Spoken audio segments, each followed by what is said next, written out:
là một chú của Hờ Nhung sẽ hát bài giao duyên của người trai, tức là hai người yêu nhau á. Đấy, nghe không? Nó rất... Tao hả? Nghe phóng viên nói gì chưa? Được. Tao lỡ nhưng mà Hỏi nhận tao lọc á. Đừng con em ơi, biết ra mặt ta đã bay, giờ đây ta đã chết, bring nhà đầm ta đã bị vỡ nhập mỏ ta đến.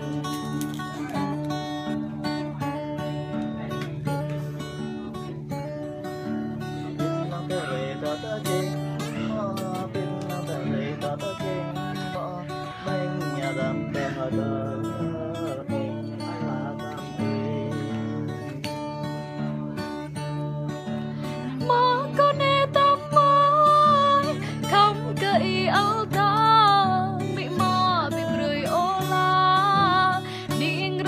Allah, cô niệm rơ ngọt Allah. Đi đây nào sang thấy ta đuôi, ngồi ngay nào sang vã ta đuôi, gai gai nào sang thấy ta đuôi, cô anh Allah toa ta. Ta kali toa ta, mi có phụ đại lui ha, mà có phụ đại lui ta, yếm ta ngã đời cơ. Anh Allah toa ta. Đi để nào sáng va ta đuôi, ya hệ nào sáng đê ta đuôi, ngồi ngày nào sáng đê ta đuôi, có anh Allah toa ta. Hình như hơi nhanh rồi chú ơi, chậm lại đi.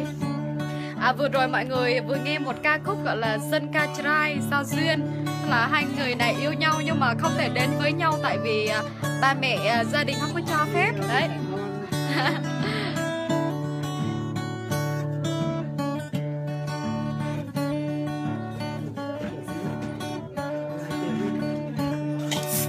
Đừng con em ơi, biết ta mất ta đã bay mò, biết lăng bể rây ta đã chê mò, đừng có là nhà ta.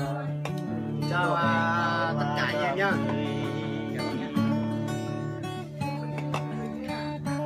Ôi à. Một con nê ta mai không cây áo tham bị mò bị bơi ô la ninh rơ ngọt Allah, cô ninh rơ ngọt Allah, không cây áo tham bị mò bị bơi ô la ninh rơ ngọt Allah, cô ninh rơ ngọt Allah. Ta kali toa ta, mi có phụ đội lui ia, mà có phụ đội lui in, nhưng ta ngã đời cười, có anh Allah toa ta.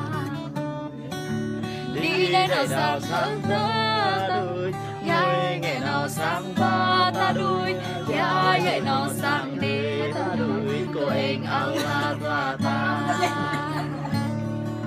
Cô anh Allah toa ta. cô anh Allah toa ta. Cô anh Allah toa ta tức là thương quá cho chúng ta đó. Ý là